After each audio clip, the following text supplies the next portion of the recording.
Do I look like a guy who has a plan? I mean, I just do things.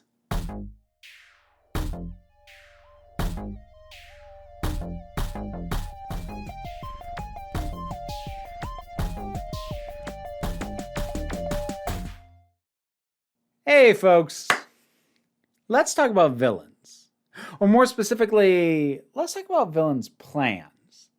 Or more specifically than that, let's talk about why it doesn't matter if they would work or not.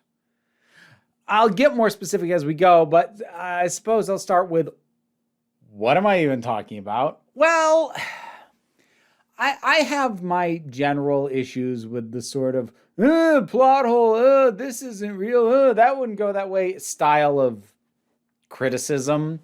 I don't mind it when people enjoy it as an exercise, or some things are so broken in terms of plot that it does take you out of a movie. That's a legit complaint. But anytime it's masquerading as criticism, the movie's bad because this thing is a plot hole. I'm like, oh, for crying out loud. Look, a plot hole can make a bad movie worse.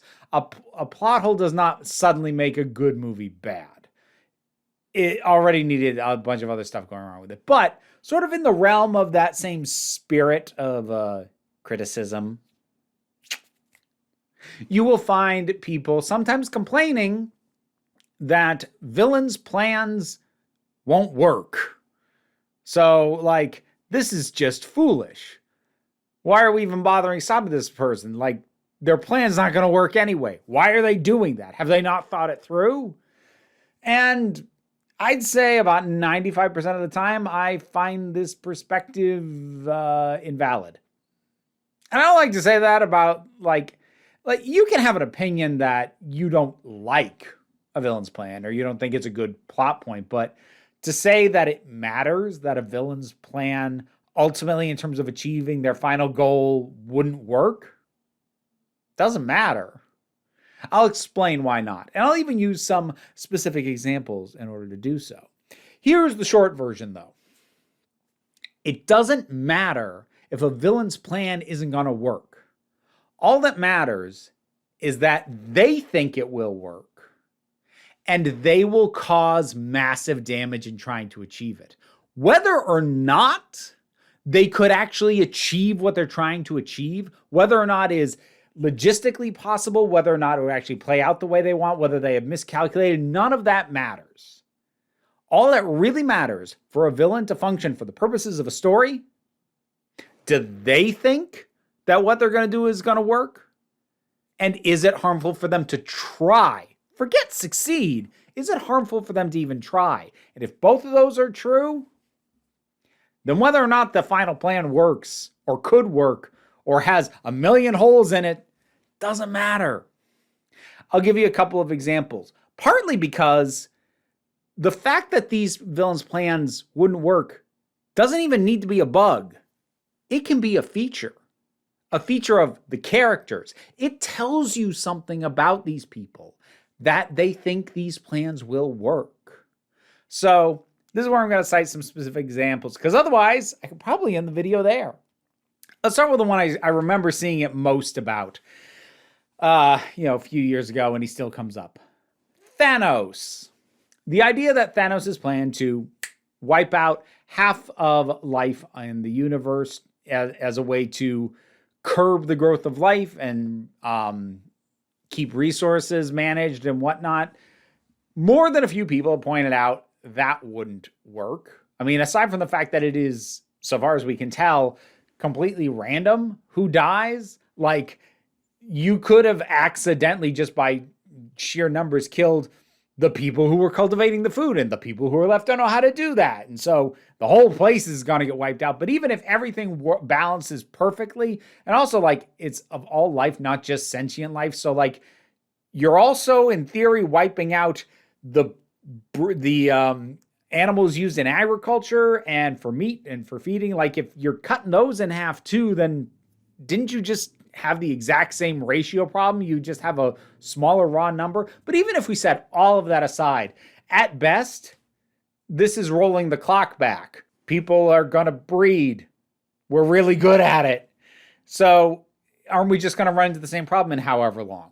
All of this stuff is valid criticism of whether or not his plan would actually work. Now, it's kind of an interesting side note that this was never his intention as to why he wiped out half of life in the universe in the comics. In the comics, he did it to impress death because Thanos is a real big incel in the comics, and he is trying to impress a girl who does not care about him.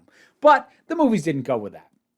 But the fact that his plan is self-defeating and wouldn't work doesn't matter because he believes that the best way to curb anything, lack of resources, whatever, is to cull people.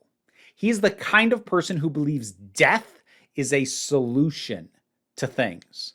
So the fact that he believes that this is the ultimate correction says a lot about him, a lot about the way he thinks, a lot about his arrogance to assume that once he hit on a notion, that'll just work. I'll just do that. Has he ever stopped and actually fully thought about it? No, possibly not. That's actually, in some ways, a little bit of the premise of some of one of the What If episodes, the one focusing on Black Panther. People mocked this idea that Black Panther talked Thanos out of his mission. But the thing is, he could, given that his mission was supposed to help and it wouldn't have worked. So that episode of What If, which isn't even a show I like, that kind of implies that nobody ever really got through to him with the notion that, yeah, this isn't going to work anyway, but until T'Challa did in that one particular What If scenario. But regardless, it still says a lot about him. Whether or not specific solutions work, when somebody looks at a lack of resources, if they think, boy, we should be sure that the resources that we have are distributed as fairly as possible and aren't pooled by an incredibly unreasonably small number of people, versus somebody who thinks we should just get rid of a whole bunch of these people. It doesn't matter which would work or if either would work. What their solution is says a lot about them as people. And Thanos' solution says a lot about him in the MCU version of him. I mean, what he does in the comics says a lot about him too, because again, big incel. So that's one example. Here's another one. Doctor Who. The last episode of the Jodie Whittaker era featured the Master, this particular incarnation played by Sacha Dhawan. Towards the latter half, Sacha Dhawan basically kind of takes over the Doctor's life and body technically, but also turns into himself physically. If you don't know Doctor Who that much, they're both Time Lords. Time Lords can change their faces anyway, but he basically starts to go about and claim to be the Doctor, doing horrible things and saying, I'm the Doctor and I did this, destroying whatever reputation she might have had, or at least attempting to. And I've had some people point out, this is a very silly plan. Why would people believe him? Even if he does this, he's just going to turn the Doctor's name to just as much mud as his own name as the Master was. So what's he accomplishing out of this? And if he succeeded, she's effectively dead anyway, if he actually did succeed. So what's the point of this extra step? What is this meant to accomplish? And it says a lot about him that this is where his priorities are. I've talked about this in some other times when I've talked about his particular incarnation of the Master, but he is deeply self-loathing. That was really evident to me by the time I finished my rewatch of that era of Doctor Who. He really, really cannot stand himself. Don't let me go back to me. So even though he is physically in the shape of who he's always been, the fact that he left his own body and took over the Doctor's, even though he reshaped it to look like himself, he has deluded himself into thinking that's the same as a fresh start, as getting to be somebody else. But he's both self-loathing and can't change. At least this incarnation of him can't. So this says a lot about him, regardless of whether he could ever accomplish what he was trying to do, or if he even really thought all the way through about what his end goal was. Because I think you could argue that he didn't really have one. He had various steps that he intended to take, and he took them as he went along. Did he have an end goal even? I'm not sure he did. But even if he did, might not have worked. But it doesn't matter, because he's still dangerous, because he was willing to destroy the Doctor and Earth and whatever else he felt like in order to do it. I kind of skipped over that bit of Thanos, but obviously, even if Thanos's idea of culling half the universe isn't going to work, he's still going to wipe out half the universe. And he thinks it's going to work. So those were the two things, as I said. One more, this one from comics.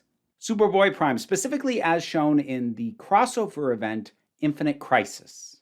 Superboy Prime is turned from...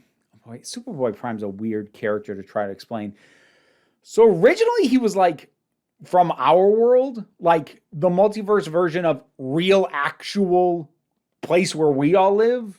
It's weird. Forget the history. After Crisis on Infinite Earths that collapsed the multiverse, that was in the 80s, he was sent to exist in effectively a locked off little pocket dimension with Earth 2, Superman, and Lois Lane. And he becomes a monster because he and Superman have been watching the main universe, well, at that point, the only universe, quote unquote, when there wasn't a multiverse of DC, and saw how dark and horrible and violent and awful the heroes were becoming. And he thought, you know what? I need to remake my world. My world was better.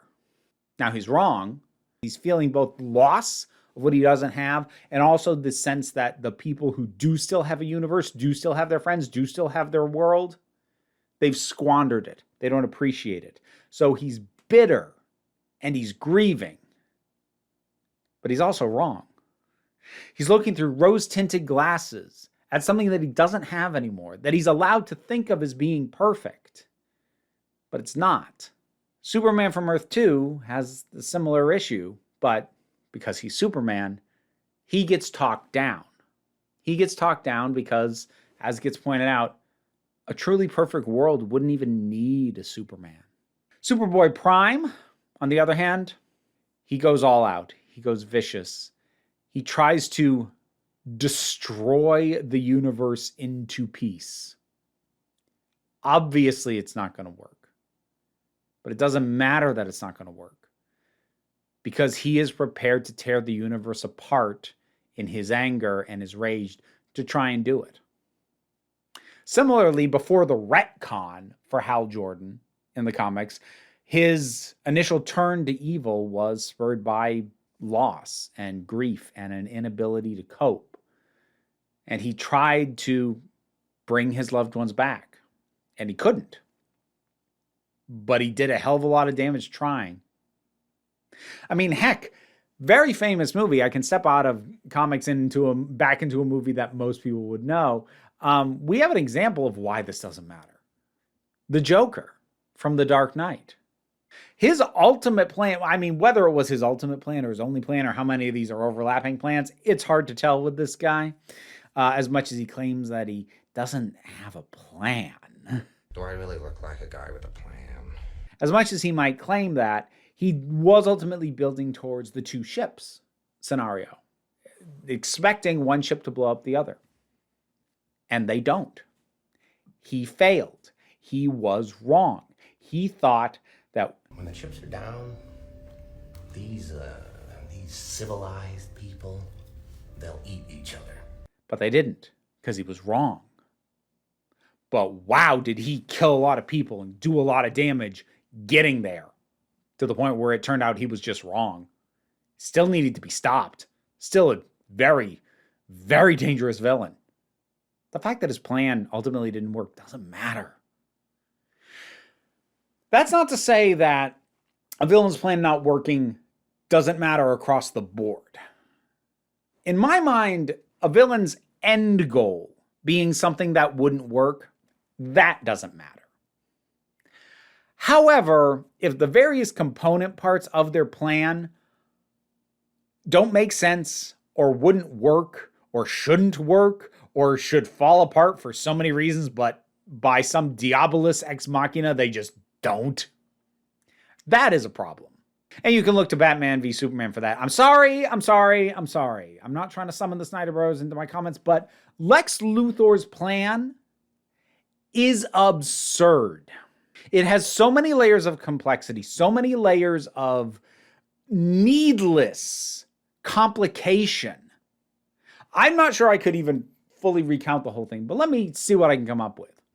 So his plan is to goad Batman into killing Superman by framing Superman for killing a bunch of terrorists in Africa, which he does by shooting them and claiming it was Superman, despite the fact that Superman doesn't use a gun. And he has them shot with special bullets that only he manufactures and can be traced back to him. So Congress will hold a hearing as to whether or not Superman is something that should be allowed, simultaneously intercepting checks intended for somebody who was harmed in the collapse of the buildings from Man of Steel, intercepting those checks, allowing that guy to go destitute, who happens to be somebody who worked for Wayne Enterprises, push him to the limit, give him a wheelchair, load that wheelchair up with explosives, wheel that into Congress during the hearings, blow all of it up except for Superman so that people will blame Superman for some reason. All of this in an effort to get Batman to try and kill Superman, including getting Batman to steal the kryptonite. And also he was working with politicians to get the kryptonite in legitimately when he's breaking a million laws for other things. So he's not just going to smuggle it in for some freaking reason. And then he's going to kidnap Superman's mom and insist that he go fight Batman, hoping that Batman will kill him. And if Batman doesn't kill him, well, he'll just make Doomsday and have Superman killed anyway. Add to that the layers that Batman has a bajillion gadgets to fight Superman, but ultimately his ace in the hole is the kryptonite sphere, which before the fight even starts, he slams into the ground and then he goes to face off against Superman. Why did he set that up so far away from where the fight starts? How did he know he would end up there? And no, the answer for neither Batman nor Lex Luthor of they're just so smart that they figured it out and could plan for everything, that does not work in either case, because there are so many needless layers of complexity that do not need to be there and make it more vulnerable and make it so it should have fallen apart. Cases like that is where a villain's plan not working matter, especially if the intention of that villain is to communicate how smart they are. Really? Because the other thing is, none of this should be necessary to motivate Batman to want to kill Superman anyway, because they gave a perfectly good reason for Batman to do that during the intro of the movie. I got to get off this thing. Okay. Whew. This is your reminder that I did actually like the Snyder Cut of Justice League. I just don't like BVS. All right? All right. Of course, the Snyder Bros are going to get mad at me. They would have stopped watching and wouldn't have heard me say that part. Whatever. But I kind of had to get it off my chest because I'm not going to say it's something that I see super often. But when I see it and it's presented in this sort of, oh, I've outwitted not only the filmmakers, but the villains of the movie because I'm smarter than the villain. It doesn't matter if you're smarter. Not all villains are smart. They just have to be dangerous. And like I said, this is something I see often. But when I see it, it rubs me the wrong way so much. I've kind of had this in me for a little while. So there you go. Hope you had fun during this venting session. I enjoyed it well enough. Whatever your thoughts are on this, drop something down in the comments. Let's talk about it. Any other examples you want to give of villains whose plans should have fallen apart at 1,000,000 points, or one whose plans ultimately wouldn't have worked, but it doesn't matter for the purposes of the story being told. Whatever you want to share, I want to hear it, or your thoughts on what I've said in general. Patreon pays the bills, enables me to do this as my living. Like, share, subscribe. Also help me out if you don't feel like spending any money, but don't worry too much about it. What I really want you to remember is you are beautiful. You are valid, and you are loved. You are the council, and I am just running the meetings. And until next time, this council is adjourned. Time to thank some Patreon backers, and in the spirit of October, I'd like to thank Robin Moore, Zubin Lutfullah, Goddess Alita, Turok, The Thing That Goes Doink in the Anime, Ruth, Oliver B., Solitary Pictures, Ulrich Bogdan, Melinda Walters, Jen, Auntie Kate 808, Becky Sparks, Fernobilax the Poodle, Robin Powell, Tracy Scrappett, Angry Casperl, Dave Hall, and Rosalind Bennett. Thank you for your assistance. I don't know, I might try theming the shoutouts in the future. I don't know, we'll see. Thank you.